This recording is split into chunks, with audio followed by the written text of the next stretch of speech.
They found Rosalind McKenna chained to a post in the brutal Nebraska winter of 1869, left to die by townsfolk who believed her very presence brought death and ruin to their community. When a lone cowboy named Marcus Campbell discovered her half-frozen form and offered not just rescue but his own name in marriage, it sparked a confrontation that would force an entire town to face the truth about the real curse plaguing their lives. But would Rosalind survive long enough to prove her innocence, or would the very people she tried to save become her executioners? The screaming started before dawn, cutting through the frozen air like a knife through butter. Rosalind McKenna jerked awake on the hard wooden floor of the jail cell, her heart pounding as she heard the angry voices gathering outside. Through the tiny barred window, she could see torches flickering in the darkness, casting dancing shadows on the snow-covered ground of Millfield, Nebraska territory. "Bring her out!" shouted someone she recognized as the baker's wife. "3 days we've waited for justice." Sheriff Dalton's heavy boots echoed down the hallway as he approached her cell. His face looked tired and old in the lamplight, like a man who'd seen too much trouble for one lifetime. The keys jangled in his shaking hands as he unlocked the door. "Time to go, Miss McKenna," he said quietly. "The town council has made their decision." Rosalind's throat felt dry as sand. "What decision?" "They voted last night. Unanimous." He couldn't meet her eyes. "You're to be removed from the community." The words hit her like a punch to the stomach. Removed. She knew what that meant in December of 1869, when the nearest town was 50 miles away and the temperature hadn't risen above freezing in 2 weeks. It meant death, slow and cold and alone. "Sheriff, please," she whispered. "I haven't done anything wrong. Tell that to the Henderson family. Their baby died yesterday." His voice was rough with emotion. "That makes 4 deaths since you came to town 6 months ago." Rosalind's hands trembled as she stood up. "For deaths. For families torn apart by sickness and accident and bad luck." And somehow, in the minds of these frightened people, it was all her fault. The crowd outside had grown larger while they talked. She could hear at least 20 voices now, maybe more. Men and women she'd tried to help, children she'd taught to read at the Sunday school. All of them calling for her blood. "Where are you taking me?" she asked as the sheriff led her toward the door. "Old Henderson Place. About 3 miles north." He paused, his hand on the door handle. "I'm sorry, Miss McKenna. Truly I am. But the town, they're scared. Scared people do terrible things." The cold air hit her face like a slap when they stepped outside. The crowd pressed closer, their faces twisted with fear and hatred. Preacher Morrison stood at the front, his black coat making him look like a giant crow against the snow. "There she is," he shouted, pointing a bony finger at her. "The devil's own daughter, come to bring ruin to our peaceful town." "I'm not the devil's daughter," Rosalind said, surprised by how steady her voice sounded. "I'm just a woman trying to make a living. A woman who brings death wherever she goes." This came from Mrs. Peterson, whose husband had fallen from his roof the month before. "My Henry was strong as an ox before you came." Henry Peterson was 67 years old and climbed on an icy roof, Rosalind replied. "That's not magic. That's just foolishness." The crowd surged forward, but Sheriff Dalton raised his hand. "Enough. We do this legal and proper, or we don't do it at all." They loaded her into the back of a wagon like a sack of grain. The wooden boards were cold against her back, and she could feel every bump and hole in the frozen road. The crowd followed on foot, their torches bobbing like fireflies in the darkness. The Henderson place had been empty for 2 years, ever since the family moved west to California. The house stood dark and silent, its windows boarded up like dead eyes. Behind it, someone had driven a thick wooden post deep into the ground. "No," Rosalind breathed when she saw the chains hanging from the post. "You can't do this." "The law says we can," Preacher Morrison announced. "Frontier justice for frontier crimes." They dragged her from the wagon despite her struggles. The chains were heavy and cold, biting into her wrists like metal teeth. She felt the iron shackles click shut around her ankles, anchoring her to the post like a dog on a leash. "This is murder," she gasped. "Plain and simple murder." "This is protection," the preacher replied. "Protection for decent, God-fearing people." One by one, the crowd began to leave. They took their torches and their hatred and their fear, walking back toward town and leaving her alone in the darkness. Sheriff Dalton was the last to go, and he paused at the wagon to look back at her. "May God forgive us all," he whispered. Then he was gone, and Rosalind was truly alone. The wind picked up, driving snow into her face and making the chains rattle against the post. She pulled her thin shawl tighter around her shoulders and tried not to think about how cold it was, or how much colder it would get. The first night was the worst. She couldn't sleep, couldn't get warm, couldn't stop thinking about the faces in the crowd. People she'd helped deliver their babies, mend their clothes, teach their children. All of them willing to let her die because they needed someone to blame for their troubles. By morning, the snow had piled up around her feet. Her fingers were numb, and she could barely feel her toes inside her worn-out boots. But she was still alive, still breathing, still hoping that someone would come to their senses and let her go. No one came. The sun was setting on the third day when Rosalind heard the horse. At first, she thought it was just the wind playing tricks on her half-frozen mind. But then she heard it again, the steady thump of hooves on packed snow, getting closer with each passing moment. She lifted her head from where it had been resting against the post, her neck stiff and painful from 3 days of being chained in the same position. Her lips were cracked and bleeding from the cold, and her throat felt like she'd been swallowing sand. "Help!" she tried to call out, but her voice came out as barely a whisper. "Please, help me." The rider appeared through the blowing snow like a ghost, his form dark and uncertain against the white landscape. He was tall in the saddle, wearing a heavy coat and a wide-brimmed hat pulled low over his face. His horse was a big brown mare, strong and healthy-looking despite the harsh weather. For a moment, Rosalind thought he might ride past without seeing her. She was covered in snow, and the post was set back from the main trail. But then the horse stopped, and the rider turned in his saddle to stare at her. "What in the name of?" The man's voice was deep and rough, like he hadn't spoken to another person in days. He swung down from his horse and walked toward her, his boots crunching through the snow. As he got closer, Rosalind could see his face more clearly. He was maybe 30 years old, with dark hair and kind eyes that went wide with shock when he saw the chains around her wrists and ankles. "Jesus Christ," he breathed. "What kind of animals did this to you?" "The good people of Millfield," Rosalind managed to say, her voice barely audible. "They think I'm cursed." The man knelt down beside her, his hands gentle as he examined the shackles. "I'm Marcus Campbell," he said, "and you're coming with me." "The chains," she whispered. "They're locked." Marcus stood up and walked back to his horse, pulling a leather saddlebag from behind the saddle. He opened it and took out a small leather pouch filled with metal tools. "I used to be a locksmith," he explained as he returned to her side, "before I came west to try my hand at ranching." His fingers were warm against her frozen skin as he worked on the locks. Rosalind watched his face as he concentrated, noting the way his brow furrowed and the tip of his tongue poked out between his lips. He had a scar on his left cheek, probably from a knife fight or a fall from a horse. "There," he said as the first shackle clicked open. "One down, 3 to go." "Why are you helping me?" Rosalind asked. "You don't even know me." Marcus looked up from the second lock, his eyes meeting hers. "Because leaving someone chained to a post in the middle of winter is wrong, no matter what they've done. And I'm guessing you haven't done anything worse than be in the wrong place at the wrong time." The second shackle came free, then the third. When the last chain fell away from her ankle, Rosalind tried to stand up but immediately fell back down. Her legs had gone numb from the cold and from sitting in the same position for so long. "Easy there," Marcus said, catching her before she could hit the ground. "You've been through hell. Let me help you up."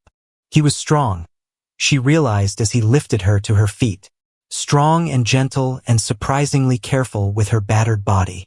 When she swayed against him, he steadied her with one arm around her waist. "My cabin's about 2 miles south of here," he said. "You need food and warmth, and you need them now. They'll come looking for me, Rosalind warned him. The town. They wanted me gone. Well, they got their wish, Marcus replied. You're gone. But that doesn't mean you have to die. He helped her over to his horse, then lifted her up onto the saddle like she weighed nothing at all. The mare was warm and solid beneath her, and for the first time in 3 days, Rosalind felt something other than cold and fear. Marcus swung up behind her, his arms coming around her waist to hold the reins. She could feel his body heat through his thick coat, and she found herself leaning back against his chest without thinking about it. "What's your name?" he asked as they started moving. "Rosalind McKenna," she replied. "And I'm not cursed, no matter what they told you." "I figured as much," Marcus said. "In my experience, the only cursed thing about most situations is the people who create them." The ride to his cabin seemed to take forever, but Rosalind didn't mind. For the first time in months, she felt safe.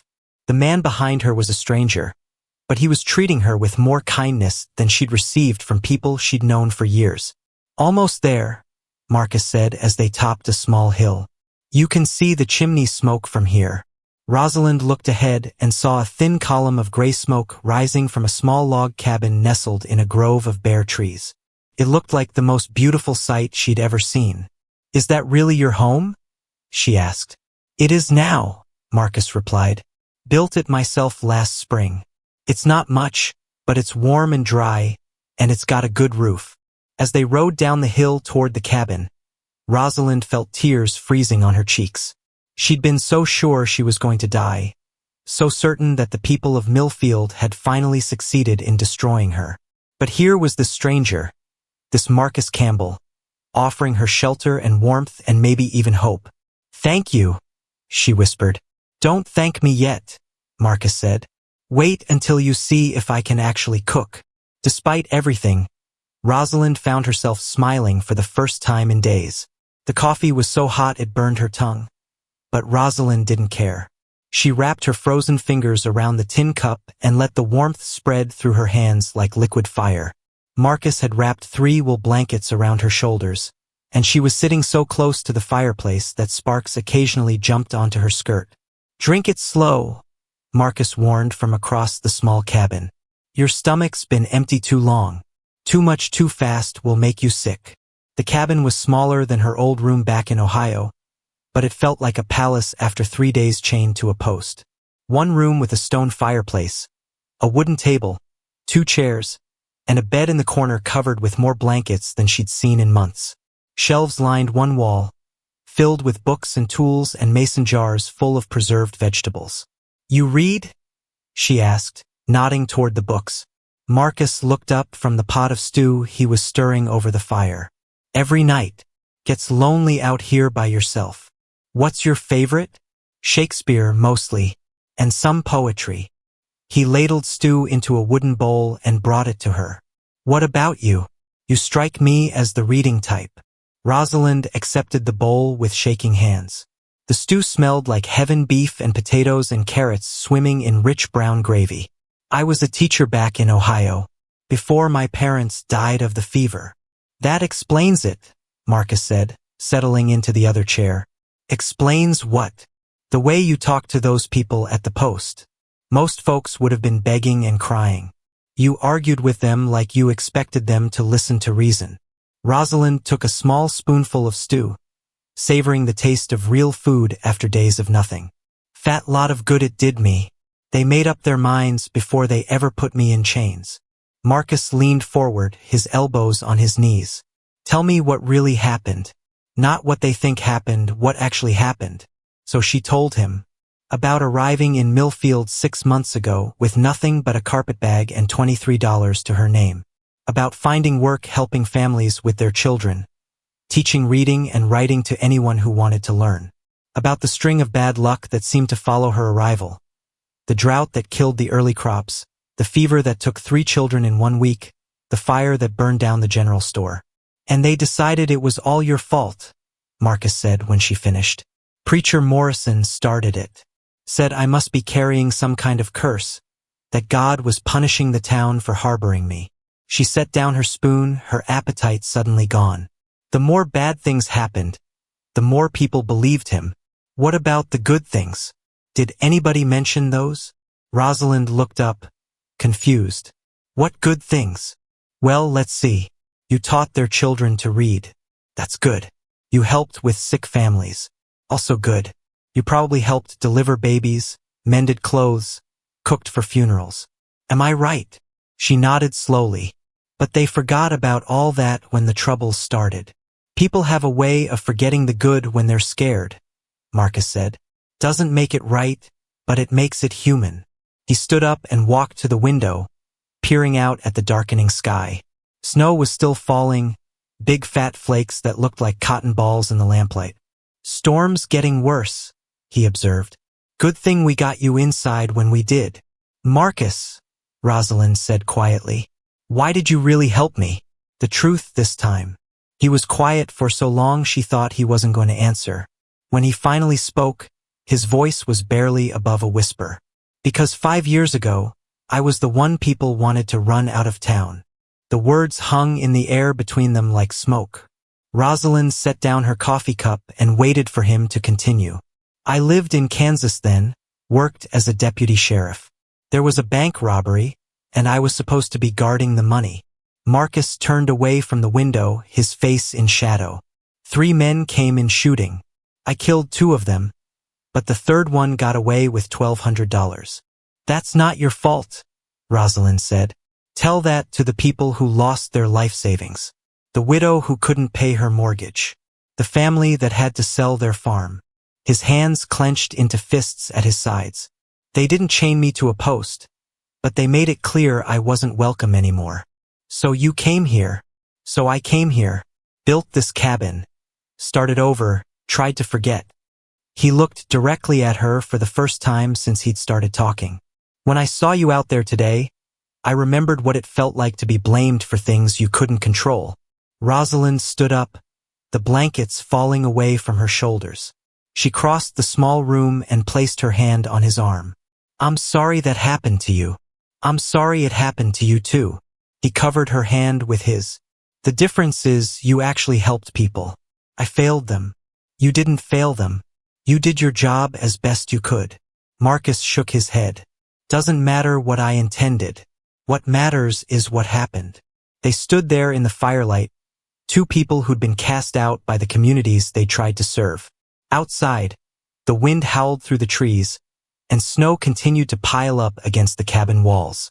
The storm will probably last through tomorrow, Marcus said. You're welcome to stay as long as you need. And then what? Rosalind asked. Where am I supposed to go? I have no money, no horse, no family left alive. We'll figure something out, Marcus promised. But right now you need to rest. You can have the bed. I'll sleep on the floor by the fire. I can't take your bed. You can and you will. You're half dead from cold and hunger, and I'm not about to let you sleep on the floor after what you've been through. Rosalind wanted to argue, but exhaustion was creeping up on her like fog. Her eyelids felt heavy, and her body ached in places she didn't know could ache. The bed looked impossibly soft and warm. Just for tonight, she said. Just for tonight, Marcus agreed. She settled under the thick quilts, still wearing her dress because it was the only clothes she had. The mattress was stuffed with feathers and felt like sleeping on a cloud after 3 nights on frozen ground. Marcus? She called softly as he banked the fire for the night. Thank you. For everything. Get some sleep, Rosalind. Tomorrow's a new day. As she drifted off to sleep, warm and safe for the first time in months, Rosalind found herself wondering what tomorrow would bring. Outside, the storm raged on, but inside the little cabin, she felt something she'd almost forgotten how to feel. Hope. The screaming woke her before dawn. Rosalind bolted upright in bed, her heart hammering as the sound echoed across the snow-covered prairie. For a terrifying moment, she thought the people from Mill Field had found her. But then she realized the screaming wasn't human. It was an animal in distress. Marcus was already up, pulling on his boots and coat. Stay inside, he ordered, grabbing his rifle from beside the door. Something's got into the livestock. Through the cabin's single window, Rosalind could see gray shapes moving in the pre-dawn darkness. Marcus's small barn was maybe 50 yards away, and she could hear the panicked sounds of horses and cattle coming from inside. "Wolves," Marcus muttered, checking his rifle. "Probably a whole pack, driven down from the mountains by the storm." He stepped outside into the blowing snow, and Rosalind watched his lantern light bobbing toward the barn. The screaming continued, mixed now with snarling and the sound of splintering wood. She could see dark shapes darting around the barn, too quick and low to be anything but predators. A gunshot cracked across the prairie, then another. The snarling grew louder, more aggressive. Through the window, Rosalind saw Marcus's lantern fall to the ground and go out, plunging everything back into darkness. "Marcus!" she called out, but the wind swallowed her voice. She waited for what felt like hours but was probably only minutes. No more gunshots, no more sounds from the barn. Just the howling of the wind and her own racing heartbeat. Something was wrong, very wrong. Against every instinct screaming at her to stay hidden, Rosalind threw on Marcus's spare coat and stepped out into the storm. The cold hit her like a physical blow, and the wind nearly knocked her off her feet. But she pressed forward, following the path Marcus had taken toward the barn. She found his rifle first, half buried in a snowdrift about 20 feet from the barn door. The wooden stock was cracked, and there was blood on the metal barrel. Not far away, she spotted his hat, torn and trampled into the snow. "Marcus!" she shouted, her voice barely audible over the storm. "Where are you?" The barn door was hanging open, creaking back and forth in the wind. Inside, she could hear the nervous sounds of frightened animals, but no wolves. Whatever had attacked was gone now, taking Marcus with them. Rosalind grabbed the damaged rifle and stepped into the barn. Marcus's cow was pressed against the far wall, unhurt but terrified. His 2 horses were in their stalls, also unharmed. But the floor was covered with blood, too much blood for any of the animals to have lost and still be standing. That's when she saw the trail leading out the back of the barn. Drops of blood in the snow, mixed with the tracks of something being dragged. The trail led away from the cabin, up into the hills where the wolves had their den. She followed the trail for almost a mile before she found him. Marcus was lying at the bottom of a small ravine, his body twisted at an unnatural angle. One leg was clearly broken, and there were deep claw marks across his chest where the wolves had tried to drag him away. But he was breathing, barely but breathing. "Marcus!" she whispered, sliding down the snowy slope to reach him. "Can you hear me?" His eyes fluttered open, unfocused and filled with pain. "Rosalind? What are you? You shouldn't be out here." "The wolves are gone," she said, though she wasn't entirely sure that was true. "I'm going to get you back to the cabin." "Can't walk," Marcus gasped. "Legs busted. Maybe ribs too." Rosalind looked around desperately. He was too heavy for her to carry, and they were too far from the cabin to drag him through the snow. The storm was getting worse, and the temperature was dropping fast. If they stayed out here much longer, they would both freeze to death. "I have an idea," she said, "but you're not going to like it." She climbed back up the ravine and began gathering fallen branches from the surrounding trees. Working as quickly as her frozen fingers would allow, she lashed the branches together with strips torn from her petticoat, creating a makeshift sled. Getting Marcus onto the sled was the hardest part. Every time she moved him, he cried out in pain, but he gritted his teeth and helped as much as he could. By the time she had him secured, both of them were exhausted and shaking from cold. The trip back to the cabin took over an hour. Rosalind pulled the sled through snow that sometimes came up to her knees, stopping every few minutes to rest and make sure Marcus was still conscious. Twice, she thought she heard wolves howling in the distance, but they never came close enough to be a real threat. When they finally reached the cabin, Rosalind was barely able to stand. Her hands were bleeding from gripping the rope that pulled the sled, and her legs felt like they were made of jelly. But Marcus was alive, and that was all that mattered. Getting him inside and onto the bed was another ordeal. His broken leg was swelling badly, and she could see that at least 2 of his ribs were cracked. But his breathing was steady, and the bleeding from the claw marks had mostly stopped. "You saved my life," Marcus whispered as she built up the fire to warm the cabin. "You saved mine first," Rosalind replied, bringing him water and the last of the pain medicine from his medical supplies. "I guess that makes us even." "Not even close," he said, trying to smile despite the pain. "What you did out there. Most people would have run back to town for help. Most people didn't chain me to a post and leave me to die," Rosalind pointed out. "Besides, there's nowhere else for me to go." As she cleaned his wounds and did her best to set his broken leg, Rosalind realized something had changed between them. The polite distance of strangers helping strangers had been replaced by something deeper, more personal. They had saved each other's lives, and that created a bond that went beyond simple gratitude. "The wolves will be back," Marcus said as she bandaged his ribs. "They know there's food here now." "Then we'll be ready for them," Rosalind replied, checking the rifle she'd retrieved from the snow. "I'm a better shot than you might think." "I don't doubt it," Marcus said. "But Rosalind, if something happens to me, if the wolves come back and—" "Nothing's going to happen to you," she interrupted firmly. "I didn't drag you through a blizzard just to lose you now." Outside, the storm continued to rage, and somewhere in the hills, wolves were howling at the moon. But inside the little cabin, two people who had been cast out by the world were learning that sometimes the best family was the one you chose for yourself. The marriage proposal came while she was changing the bandages on his chest. Marcus had been fevering for 2 days, muttering about wolves and chains and things that made no sense. But when his eyes suddenly focused on her face, clear and sharp as winter sky, Rosalind knew the fever had finally broken. "Marry me," he said, his voice rough from days of delirium. Rosalind's hands stilled on the clean cloth she was wrapping around his ribs. "You're still sick. You don't know what you're saying." "I know exactly what I'm saying." Marcus struggled to sit up straighter against the pillows she'd piled behind him. "And I know why I'm saying it. Because you feel grateful? Because I helped you when you were hurt." She turned away, busying herself with folding the dirty bandages. "Gratitude isn't a good reason to marry someone." "Look at me, Rosalind." Something in his tone made her turn back around. His dark eyes were serious, holding hers with an intensity that made her stomach flutter.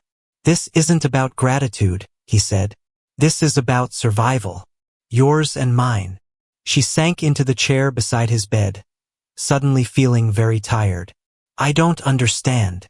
A married woman can't be run out of town on superstition alone. She has legal rights, protection under the law. Her husband's name becomes her shield." Marcus reached for her hand, his fingers warm despite the lingering weakness from his injuries. "As my wife, you'd be Mrs. Campbell. The people of Millfield couldn't touch you. And what would you get from such an arrangement?" The words came out sharper than she intended. "A wife who brings bad luck wherever she goes?" Marcus was quiet for a long moment, staring at their joined hands. When he spoke, his voice was so soft she had to lean closer to hear him. "Maybe a chance to stop feeling like I'm just waiting to die." The honesty in his words hit her like a physical blow. She saw it then, the loneliness that lived behind his kind eyes. The way he'd built this cabin far from any neighbors, surrounded himself with books instead of people, chosen isolation over the risk of being hurt again. "Marcus, you barely know me. We've been living together for less than a week. I know you risked your life to save mine. I know you're brave and smart and stronger than you think you are." He squeezed her fingers gently.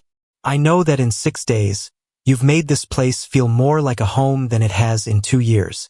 Rosalind felt tears prick her eyes. "But what if they're right about me? What if I really am cursed? Then we'll be cursed together." The simplicity of his answer, the complete lack of fear in his voice, made something inside her chest crack open. She'd spent so many months believing she was poison, that everyone who came near her would suffer for it. But here was this man, offering to tie his life to hers with full knowledge of what people thought she was. "I don't love you," she said, the words feeling clumsy and cruel in her mouth. "I don't love you either," Marcus replied without flinching. "But I respect you. I trust you. and I think we could build something good together given time. A marriage of convenience. A marriage of choice. We've both been rejected by communities that should have protected us. Maybe it's time we protected each other." Rosalind stood up and walked to the window, looking out at the snow-covered landscape. The storm had finally passed, leaving behind a world that looked clean and new under the bright morning sun. In the distance, she could see smoke rising from the direction of Millfield, people going about their daily lives, probably never thinking about the woman they'd left to die.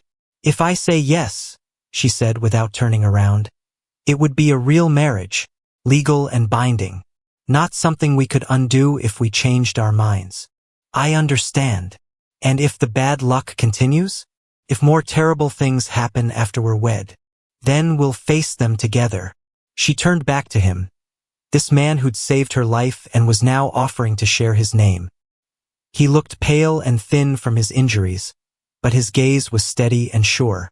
"Why aren't you afraid of me?" she asked. Marcus considered the question seriously. "Because fear is a choice, and I've spent too many years choosing it already. The preacher in town won't marry us. Not after what happened. There's a circuit preacher who comes through the territory every month. He'll be passing through Jackson Creek next week, about 15 miles south of here." Marcus pushed himself up straighter, wincing as the movement pulled at his healing ribs. "We could meet him there. You're in no condition to travel 15 miles. I'll be fine by then, and if I'm not, we'll make the trip anyway." He smiled, and for the first time since she'd known him, it reached his eyes. "I've got something worth traveling for now." Rosalind felt her own lips curve upward in response. "You're either very brave or very foolish, Marcus Campbell. Probably both. Is that a yes?" She thought about her parents, dead from fever on the trail west. About the families in Millfield who'd welcomed her help until they decided she was dangerous. About the cold iron chains and 3 days of waiting to die. Then she thought about warm coffee by the fire, gentle hands tending her wounds, and the sound of someone reading Shakespeare aloud on long winter nights. "Yes," she said. "It's a yes." Marcus's smile widened into a grin that transformed his entire face. "Well then, Mrs. Campbell, I guess we'd better start planning a wedding." The next few days passed in a blur of preparations. Marcus's leg was healing well enough for him to hobble around the cabin with a makeshift crutch, and his ribs no longer made him gasp when he breathed deeply. Rosalind used scraps of fabric from his mother's old trunk to alter a blue dress that had belonged to his late mother, letting out the waist and shortening the hem to fit her smaller frame.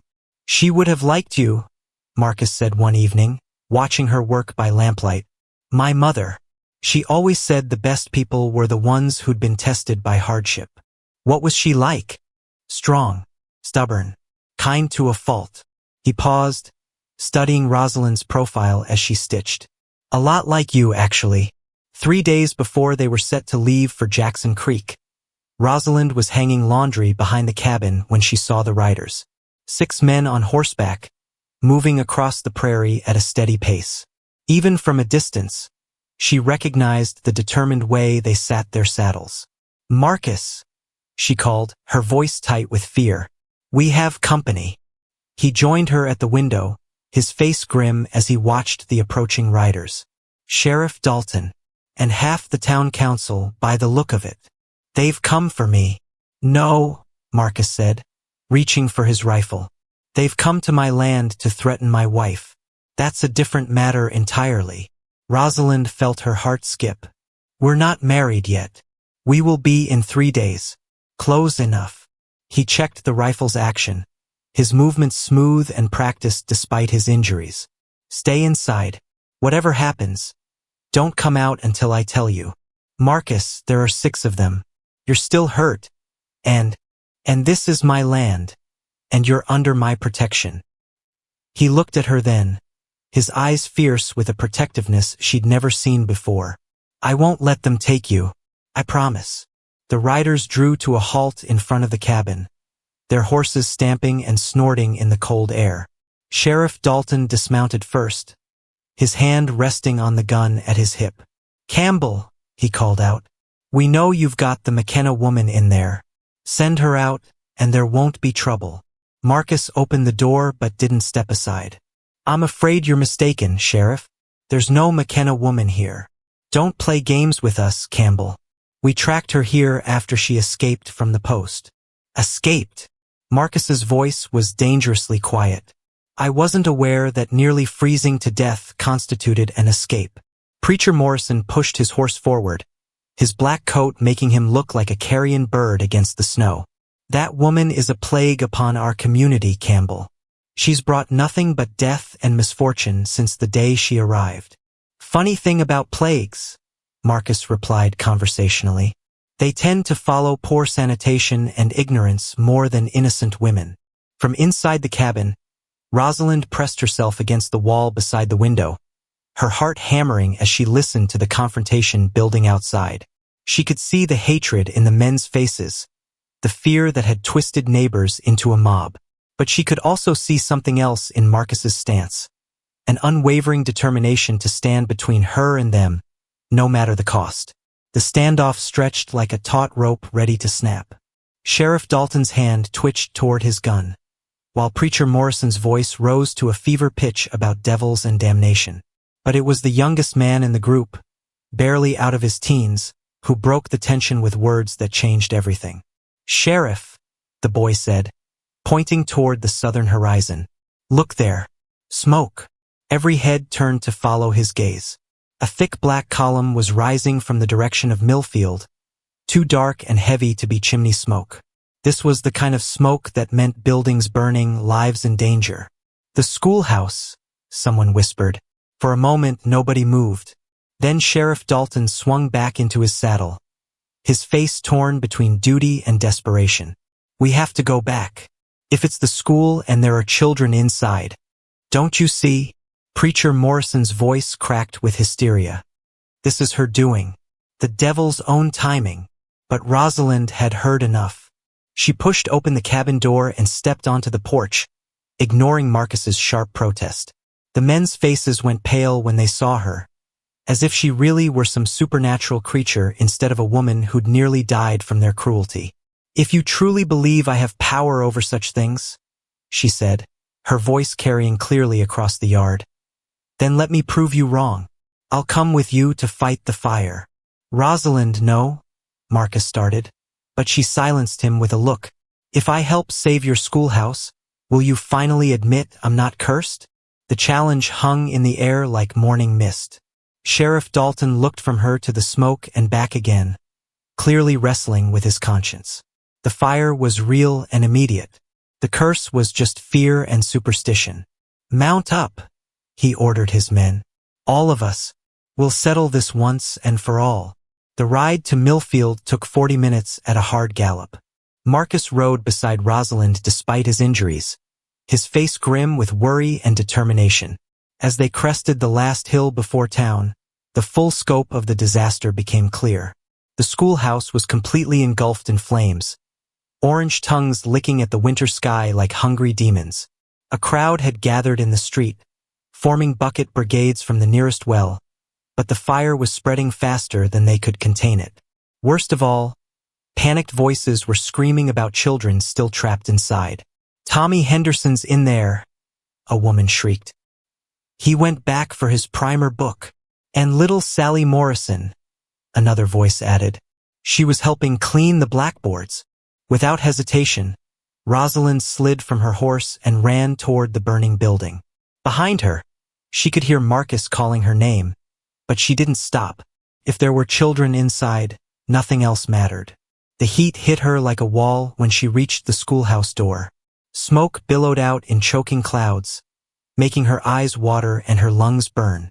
But she could hear them now, thin, frightened voices calling for help from somewhere inside the inferno.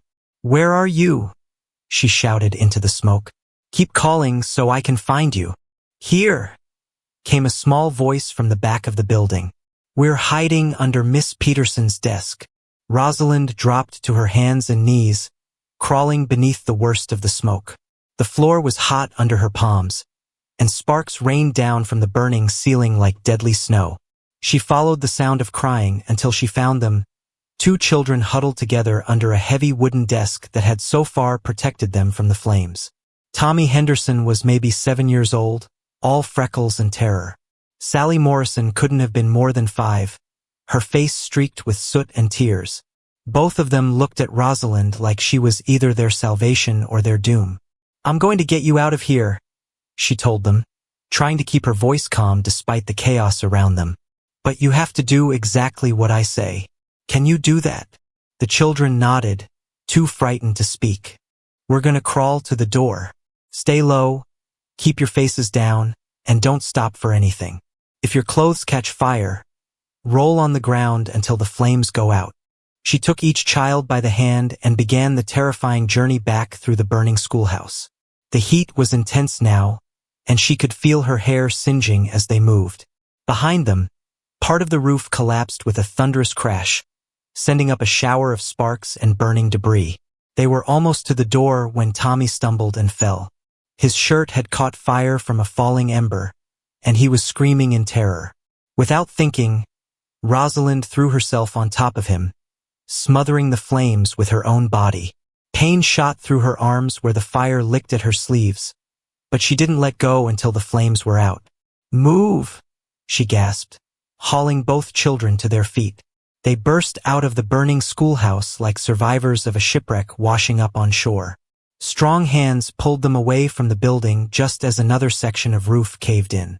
Rosalind found herself surrounded by the same people who'd wanted her dead just days before, their faces now filled with gratitude and shame. "You saved them," Mrs. Henderson sobbed, clutching her son to her chest. "You saved my Tommy. And my Sally," Preacher Morrison whispered, his voice broken with emotion as he held his daughter. "God forgive me, what have I done?" But Rosalind wasn't listening to their apologies. She was staring at the ruins of the schoolhouse, where Marcus was pulling a familiar object from the rubble, a fallen lantern. Its glass shattered and its metal base twisted from the heat. "Look here," he called out, holding up the lantern for everyone to see. "This is how your fire started. Not by magic or curses, by carelessness." Sheriff Dalton examined the evidence, his face thoughtful. "Janitor must have knocked it over when he was cleaning last night. Left it burning next to those paint rags." The crowd murmured among themselves, the truth finally sinking in. There had been no supernatural cause, no divine punishment. Just human error and bad luck, the same things that had plagued communities since the beginning of time. As the last of the flames were extinguished and the crowd began to disperse, Sheriff Dalton approached Rosalind with his hat in his hands. His face was red with shame, and he couldn't quite meet her eyes. "Mrs. Campbell," he said, using her soon-to-be married name with careful respect. "I owe you an apology. We all do. Apologies won't bring back the time I lost to your fear," Rosalind replied quietly. "But they're a start. If there's anything we can do, there is."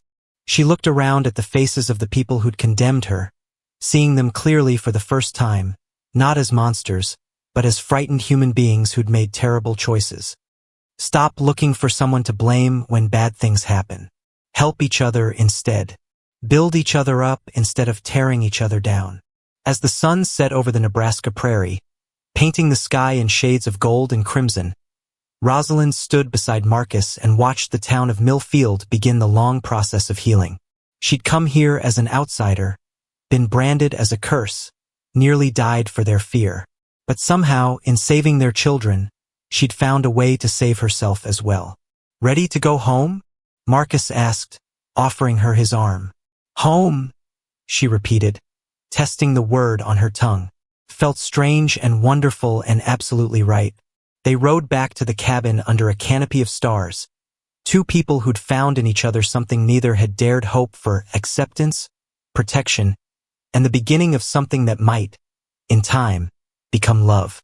The wedding dress caught fire in her dreams. Every night since the schoolhouse blaze, Rosalind woke gasping and clawing at phantom flames that seemed to dance across the blue fabric she'd so carefully altered. But this morning was different. This morning, she would become Mrs. Marcus Campbell, and no amount of nightmares could change her mind. "You're shaking," Marcus observed as he helped her into the wagon for the journey to Jackson Creek. His leg was still stiff from the wolf attack, but he'd insisted on driving himself rather than asking for help from anyone in Millfield.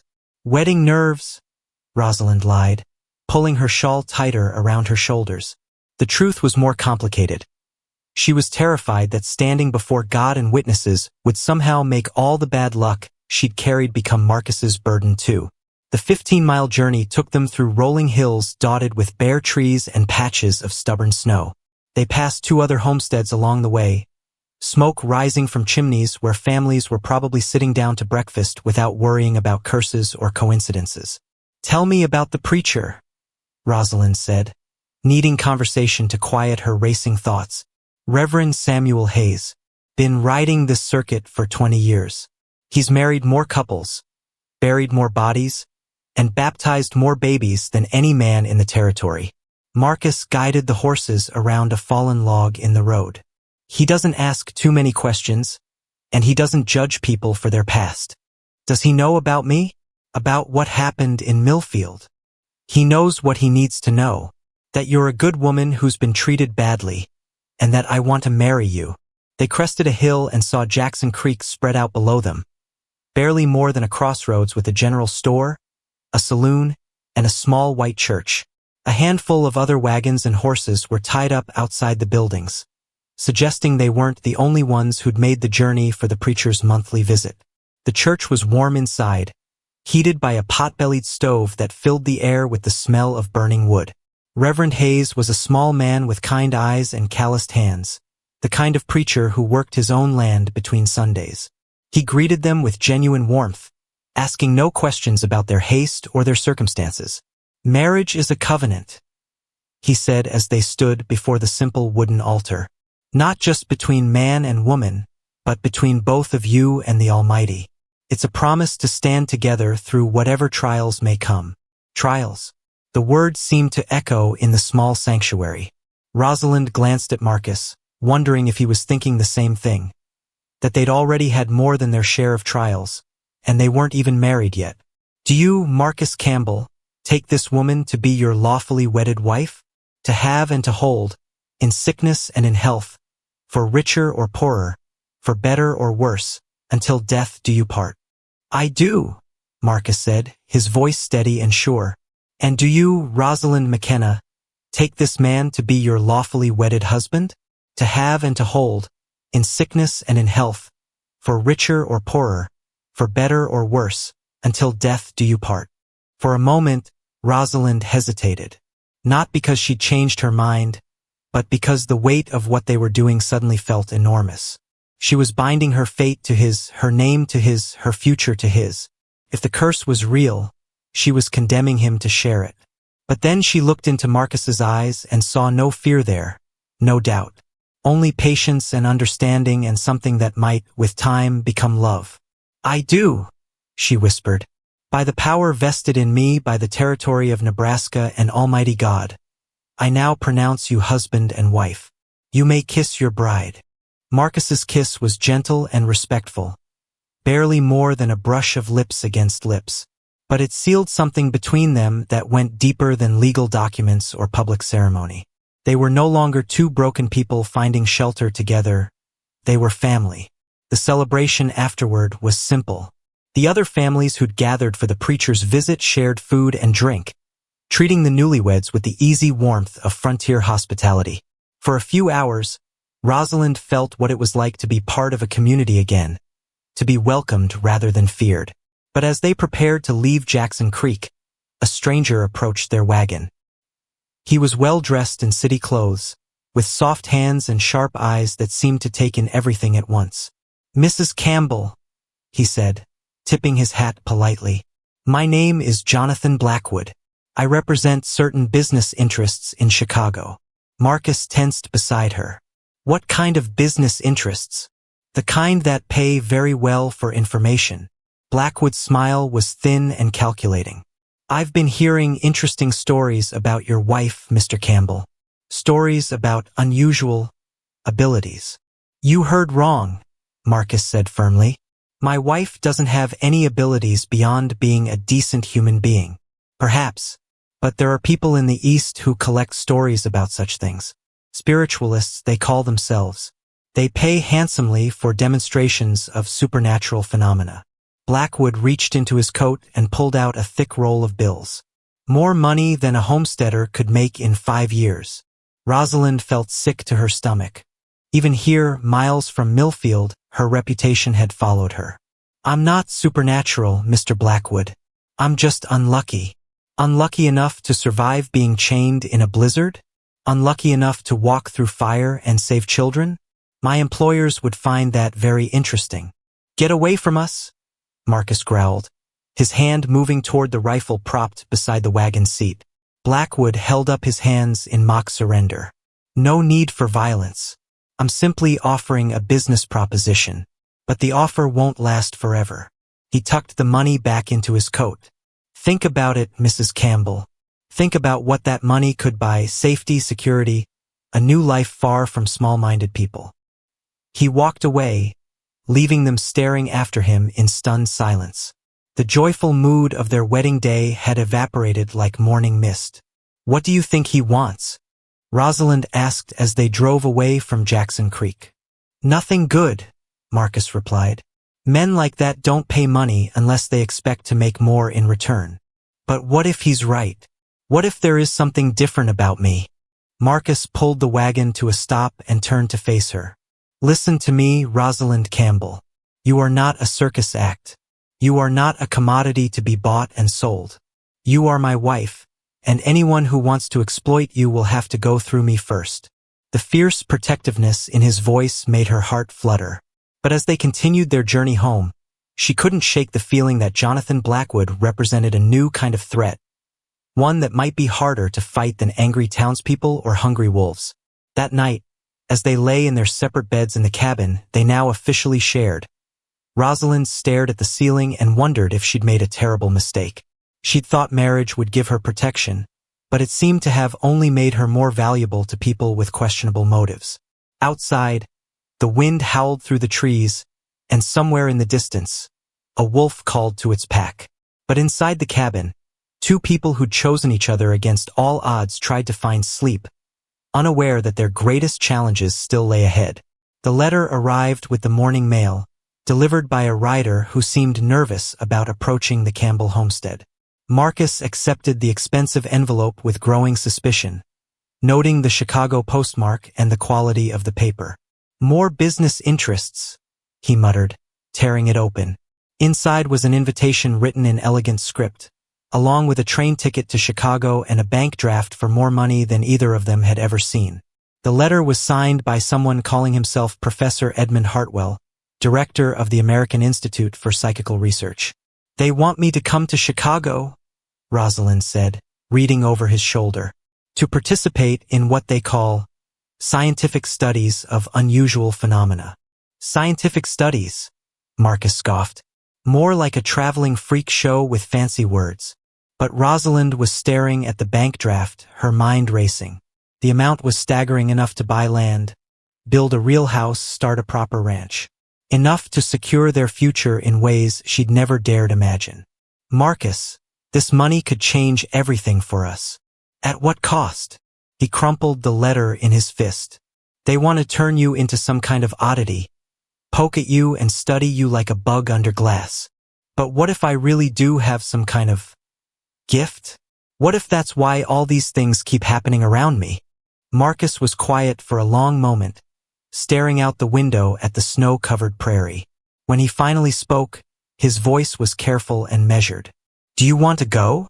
The question hung between them like smoke. Rosalind thought about the chain around her wrists, the fire at the schoolhouse, the way people looked at her with either fear or fascination. Maybe in Chicago, surrounded by scientists and scholars, she could finally get answers about what made her different. "I don't know," she admitted. "Part of me is curious, but part of me is terrified of what they might find." "Then we'll go together," Marcus said. "If you want answers, we'll get them. But we do it on our terms, not theirs." 3 days later, they were on a train bound for Chicago, watching the Nebraska prairie give way to farmland and eventually to the smoky sprawl of the growing city. Rosalind had never seen so many people in one place, or buildings that reached so high into the sky. The American Institute for Psychical Research occupied an entire floor of an impressive brick building near the university. Professor Hartwell met them in the lobby, a distinguished man with silver hair and eyes that seemed to see everything at once. "Mrs. Campbell," he said, taking her hand in both of his. "Such a pleasure to finally meet you. Your reputation precedes you. What exactly have you heard about my wife?" Marcus asked, his tone carefully neutral. "Reports of remarkable survival under impossible conditions. Incidents that seem to defy normal explanation." The professor led them down a hallway lined with portraits of serious-looking men in academic robes. "We've been studying such phenomena for 15 years now, trying to understand the boundaries between the natural and supernatural worlds." The laboratory was unlike anything Rosalind had ever seen. Tables covered with strange instruments, charts mapping mysterious forces, shelves lined with books about things that didn't exist in ordinary life. In the center of the room was a chair connected to various wires and gauges. "We'd like to begin with some simple tests," Professor Hartwell explained. "Measurements of electrical activity, responses to various stimuli, documentation of any unusual reactions." "What kind of reactions?" Rosalind asked. "Well, that's what we're here to discover, isn't it?" The first tests seemed harmless enough. They measured her heartbeat, her breathing, her responses to bright lights and loud sounds. But as the day wore on, the experiments became more intense and invasive. They had her hold objects while they recorded mysterious readings on their instruments. They asked her to concentrate on making things happen, moving objects, affecting temperature, causing changes in the electrical devices around the room. Nothing happened. "Interesting," Professor Hartwell murmured, making notes in a thick ledger. "Perhaps the phenomena only manifest under specific conditions. Conditions of stress or danger." "You're not putting my wife in danger for your experiments," Marcus said firmly. "Of course not. But we have ways of creating controlled stress environments. Perfectly safe, I assure you." They brought in a small cage containing a white mouse and placed it in front of Rosalind. Then they began introducing mild electrical shocks to the cage, making the mouse squeak and scramble frantically. "Stop it," Rosalind said, watching the animal's distress. "You're hurting it." "The creature is in no real danger," the professor assured her. "But we need to see if your emotional response triggers any unusual phenomena." The mouse's squeaking grew more frantic. Rosalind could feel her heart racing, her palms growing sweaty. She wanted to grab the cage and free the poor animal, but the scientists were watching her so intently that she felt frozen in place. That's when the lights began to flicker. At first, it was subtle, just a slight dimming and brightening that could have been attributed to the building's electrical system. But as Rosalind's distress grew, the flickering became more pronounced. Other electrical devices in the room began to behave strangely, gauges spinning wildly and recording equipment producing erratic readings. "Fascinating," Professor Hartwell breathed, scribbling notes furiously. "Absolutely fascinating." "Stop the test," Marcus demanded. "You're upsetting her." But the professor ignored him, increasing the voltage to the mouse's cage. The animal's cries of pain seemed to echo in Rosalind's head, and suddenly every electrical device in the room went haywire. Lights exploded in showers of sparks, gauges shattered, and the smell of burning wire filled the air. In the chaos that followed, as assistants rushed to put out small fires and disconnect damaged equipment, Rosalind grabbed the mouse's cage and freed the trembling animal. It scurried away into the shadows, probably the smartest thing anyone had done all day. "Remarkable," Professor Hartwell said, seemingly oblivious to the destruction around him. "Simply remarkable. We must run more tests immediately." "No," Rosalind said, standing up on shaking legs. "No more tests. But my dear woman, think of what we could learn. Think of how we could help you control these abilities." I said no. Her voice was stronger now, more certain. "I'm not your laboratory rat." As they left the institute, Professor Hartwell pressed the bank draft into her hands. Consider it payment for what you've already shown us. And please think about returning. The scientific community needs to understand what you represent. Walking through the busy Chicago streets, Rosalind felt more confused than ever. The tests had proven that something unusual did happen around her under stress, but they hadn't provided any real answers about what it meant or how to control it. "What do you think?" she asked Marcus as they waited for their train back to Nebraska. "I think some questions are better left unanswered," he replied. "And I think you're more than whatever those machines measured." As their train pulled away from the station, carrying them back toward the prairie and their simple cabin, Rosalind realized that Marcus was right. She might never understand why strange things happened around her, but she was beginning to understand something more important, that her worth wasn't determined by her abilities or disabilities, her luck or lack thereof. It was determined by the choices she made and the people who chose to stand beside her. The bank draft was burning a hole in Rosalind's apron pocket when the telegram arrived 3 weeks after their return from Chicago. Marcus read it twice before his face went pale as winter snow, and she knew without asking that their brief peace was about to shatter like ice on a spring pond. "What does it say?" she asked, though part of her didn't want to know. "It's from Sheriff Dalton. There's been another incident in Millfield." Marcus set the telegram down with shaking hands. 3 people dead from mysterious causes. The town council is demanding a meeting. Rosalind felt the familiar knot of dread form in her stomach. "They think it's my fault again. They think a lot of foolish things." Marcus reached for his coat, his jaw set in the stubborn line she'd come to recognize. "But this time, they're going to hear some hard truths." The ride to Millfield took 2 hours through muddy spring roads that threatened to swallow their wagon wheels. As they approached the town, Rosalind could see unusual activity, more people than normal gathering in small groups, whispering and pointing when they spotted the Campbell wagon approaching. The town meeting was being held in the saloon, the only building large enough to hold the entire population of Millfield. When Marcus and Rosalind walked through the batwing doors, conversation stopped like someone had fired a gun in the air. Every face turned toward them, and the expressions ranged from fear to anger to barely concealed hatred. "There she is," someone muttered from the back of the room. "The devil's bride." "That's enough," Sheriff Dalton called out, though his voice lacked conviction. "Mrs. Campbell has as much right to be here as anyone else." Preacher Morrison stood up from a table near the front, his black clothes making him look like a shadow given human form. Does she really? Because 3 more of our neighbors are dead, and her cursed presence seems to be the only thing they had in common." "Tell us about these deaths," Marcus said, his voice carrying clearly through the smoky room. "Tell us exactly what happened." Dr. Williams, the town's only physician, cleared his throat nervously. "The Henderson baby fell sick with fever on Monday. Died Tuesday morning despite everything I could do. Mrs. Peterson collapsed in her kitchen Wednesday, heart just stopped beating. And yesterday, young Tim Bradley fell through the ice on Miller's Pond and drowned.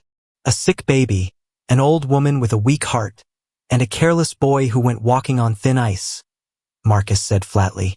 "Where exactly is the supernatural element in any of that?" "The timing," Preacher Morrison insisted. "All within 1 week of her return from Chicago. And there are witnesses who saw strange lights in the sky the night before each death." Rosalind felt her blood run cold. Strange lights.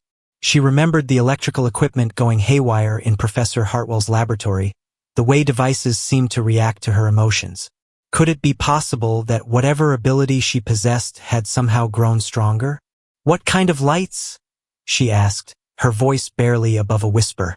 "Flickering, like lightning but without thunder," said Mrs. Baker, the shopkeeper's wife. "Dancing across the sky in patterns that didn't look natural. And the night young Tim died, every dog in town started howling at once," added another voice. "Like they sensed something evil approaching." Marcus stepped protectively in front of Rosalind, but she gently moved him aside. If she was going to face these accusations, she needed to do it herself. "I understand you're all frightened," she said, addressing the room directly. "Death is scary, especially when it seems random and meaningless. But blaming me won't bring back the people you've lost. Won't it? Preacher Morrison's eyes glittered with fanatic fervor.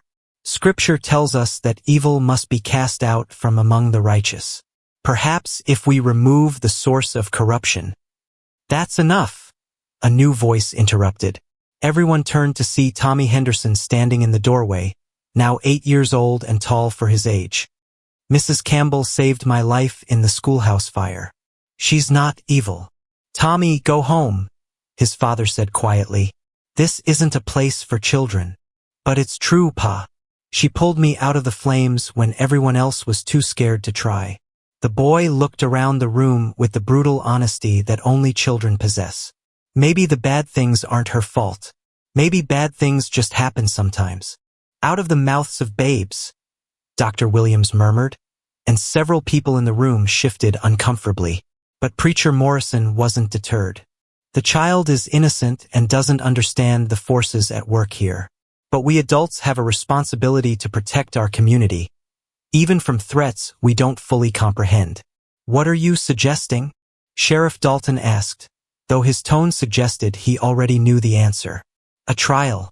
A proper trial to determine once and for all whether Mrs. Campbell represents a danger to our community. The room erupted in arguments. Some people shouted their agreement with the preacher, while others protested that no law had been broken. In the chaos, Rosalind noticed something that made her heart race. Several men near the back of the room were carrying ropes. Marcus, she whispered, touching his arm. He followed her gaze and saw what she had seen. His hand moved instinctively toward his gun, but Rosalind stopped him. If there's going to be a trial, she said loudly, her voice cutting through the arguments, then let's do it properly, with evidence and witnesses and a real judge, not a mob with ropes. The room fell silent again. Preacher Morrison's eyes narrowed. What are you proposing? Send for the territorial judge. Present your evidence in a court of law. If I'm truly guilty of bringing supernatural harm to this community, then let the law decide my fate. It was a dangerous gamble. Rosalind had no idea whether a territorial judge would be any more rational than the people in this room. But it was better than facing immediate vigilante justice. Sheriff Dalton looked thoughtful. Judge Harrison is due to make his circuit through these parts next month. We could wait for him. A month? Preacher Morrison protested. How many more will die while we wait? Then keep me under guard until then, Rosalind said. Lock me up if it makes you feel safer. But give me a fair trial before you decide my fate. The debate that followed lasted another hour, but eventually reason prevailed over passion. Sheriff Dalton would send word to Judge Harrison, requesting an emergency session to hear the case against Rosalind Campbell. Until then, she would remain in protective custody in the town jail. As they locked her in the same cell where this nightmare had begun months ago, Rosalind felt a strange sense of coming full circle. But this time was different. This time, she had Marcus standing guard outside, promising to find the best lawyer in the territory to defend her. This time, she had hope. That night, alone in her cell, Rosalind lay on the narrow bunk and stared at the ceiling. She thought about the strange lights people claimed to have seen, about the electrical equipment in Chicago, about all the coincidences that had followed her like shadows. Maybe she really was different. Maybe there was something about her that affected the world in ways she didn't understand. But even if that was true, it didn't make her evil. It just made her responsible for learning to control whatever gift or curse she carried. Outside her window, the stars wheeled overhead in their ancient patterns, indifferent to human fears and superstitions. And somewhere in the darkness, Marcus was planning her defense, preparing to fight for a woman the world had labeled dangerous. In 3 weeks, Judge Harrison would arrive in Millfield, and Rosalind Campbell would face the trial that would determine not just her fate, but her very identity. Would she be vindicated as an innocent woman caught in circumstances beyond her control, or condemned as something darker and more dangerous than anyone had imagined? Only time would tell. The courthouse was packed tighter than Sunday service when Judge Harrison arrived in Millfield on the first day of May, 1870. Word of the unusual trial had spread across 3 counties, drawing curious onlookers, newspaper reporters, and even a few scientists from back east who'd heard whispers about the woman who could supposedly control electrical forces with her emotions. Rosalind sat at the defendant's table wearing her best dress, the same blue one she'd been married in, now carefully mended where sparks from the Chicago laboratory had singed the fabric. Beside her sat William Morrison, no relation to the preacher, a sharp-eyed lawyer from Lincoln who specialized in what he called unusual cases. Judge Harrison was a weathered man in his 60s who'd seen everything the frontier could throw at him, from claim jumpers to cattle rustlers to men who swore they'd been visited by angels. He looked distinctly unimpressed by the carnival atmosphere surrounding this particular trial. "This court will come to order," he announced, banging his gavel against the makeshift bench that had been set up in the saloon. "We're here to determine whether Mrs. Rosalind Campbell poses a clear and present danger to the community of Millfield, Nebraska Territory." Prosecuting the case was James Whitfield, a fire and brimstone attorney from Omaha who'd built his reputation defending churches and moral societies. He stood up with theatrical flair, his black coat billowing like a preacher's robes. "Your Honor, members of the jury, we stand before you today to expose a malevolent force that has been allowed to operate freely in our midst for too long. This woman," he pointed dramatically at Rosalind, "has brought nothing but death and destruction to our peaceful community." For the next 2 hours, Whitfield paraded witness after witness before the jury. They testified about crop failures, mysterious illnesses, unexplained accidents, and the strange lights that had been seen dancing across the sky. The picture he painted was of a woman whose very presence seemed to attract misfortune like a lightning rod attracts electricity. "But correlation is not causation," William Morrison argued when his turn came. "Bad things happen in every community to every family, in every generation. The prosecution wants you to believe that Mrs. Campbell is responsible for acts of God and nature, but they've provided no evidence of actual wrongdoing." He called his own witnesses, Dr. Williams, who testified that all the deaths had natural medical explanations. Tommy Henderson, who told the court again how Rosalind had saved his life. Even Sheriff Dalton, who admitted under oath that no actual crimes had been committed. But the real surprise came when Marcus took the stand. "Tell the court about your wife's character," Morrison instructed. "Rosalind is the finest person I've ever known," Marcus said, his voice carrying clearly through the packed courtroom. "She's brave, kind, and selfless. When I was injured by wolves, she risked her own life to save mine. When the schoolhouse caught fire, she ran into the flames to rescue children. And have you observed any supernatural abilities in your wife?" Marcus was quiet for a long moment, and Rosalind held her breath.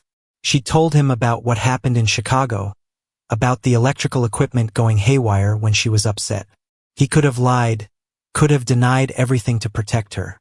Instead, he told the truth. "I've seen some unusual things," he admitted. "Times when electrical devices seem to react to her emotions. But I've never seen her deliberately hurt anyone or anything. If she has some kind of gift, she's never used it for evil purposes." The courtroom erupted in whispers and gasps. Even Judge Harrison looked surprised. But Marcus wasn't finished. "Your Honor, I've been thinking about this case for weeks, and I keep coming back to one question. What if Mrs. Campbell does have some kind of unusual ability? Does that automatically make her dangerous? Or does it just make her different?" Prosecuting attorney Whitfield jumped to his feet. "Objection. The witness is speculating, not providing testimony." "Overruled," Judge Harrison said. "Continue, Mr. Campbell. In the Bible, there are lots of people with unusual gifts. Moses parted the Red Sea. Elijah called down fire from heaven. Jesus himself performed miracles that defied natural law. Were they dangerous because they were different, or were they judged by how they used their gifts?" It was a brilliant argument, and Rosalind could see its effect on the jury. Several of them were nodding thoughtfully, reconsidering their assumptions about supernatural abilities and moral character. The trial lasted 3 days.